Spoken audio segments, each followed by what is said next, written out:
जळगावमध्ये गॅस सिलेंडरची टंचाई निर्माण झाल्यामुळे सर्वसामान्य नागरिकांनी पारंपरिक इंधनावर आता भर दिला।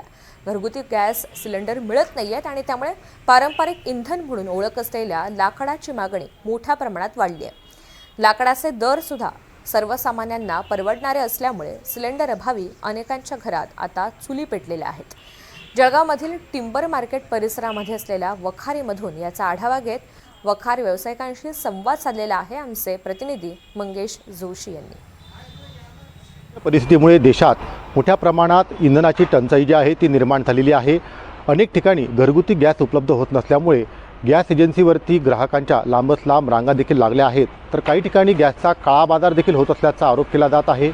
मात्र अशा परिस्थितीत खरं तर दिलासा देणारी एक बातमी म्हणजे पारंपरिक इंधनाची मागणी जी आहे ती मोठ्या प्रमाणात वाढल्याचं पाहायला मिळते आहे। आपण जळगाव शहरातील टिंबर मार्केटमधील लाकडाच्या वखारीमध्ये आहोत आणि या ठिकाणी खरं तर गेल्या 10 ते 15 दिवसांमध्ये मोठ्या प्रमाणात लाकडाची मागणी जी आहे ही वाढलेली आहे।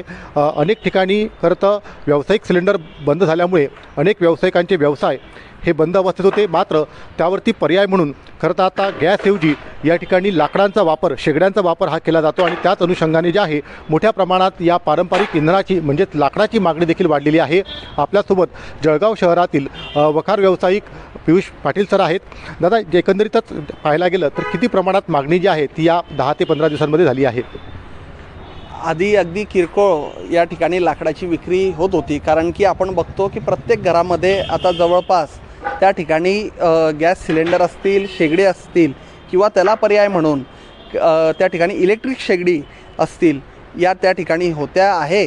परंतु आता हा जो गॅसचा सिलेंडरचा तुटवडा या ठिकाणी निर्माण झालेला आहे, अनियमितता याच्यात आलेली आहे।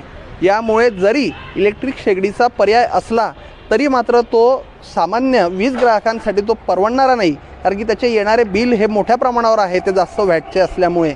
यामुळे लोक आता पुन्हा आपल्या पारंपरिक पद्धतीने लाकडाचा वापर करून त्या ठिकाणी चुली पेटवत आहेत आणि यासोबतच खानवळ मालक असतील, हॉटेल व्यावसायिक असतील किंवा इतर MIDCतले काही उद्योग असतील, ते आता लाकडाचा या ठिकाणी वापर करत आहेत। साधारणतः पूर्वी काय दर होते आणि आता मागणी वाढल्यामुळे काही दर वाढण्याची शक्यता आहे का?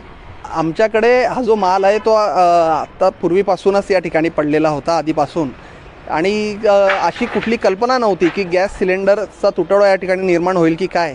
यामुळे जे दर आहे ते स्थिर आहेत। 7 रुपये किलोचे सध्याचे दर चालू आहे, यामध्ये अद्याप तरी काही वाढ नाही। निश्चितच आपण जर बघायला गेलं तर अत्यल्प दरात खरं तर लाकूड हे पारंपरिक इंधन जे आहे ते सर्वसामान्यांसाठी उपलब्ध होत असल्यामुळे गॅसला पर्याय म्हणून पुन्हा एकदा लाकडाची मागणी जी आहे ही मोठ्या प्रमाणात वाढल्याचं चित्र जे आहे हे जळगावमध्ये पाहायला मिळत आहे। मंगेश जोशी, NDTV मराठी, जळगाव।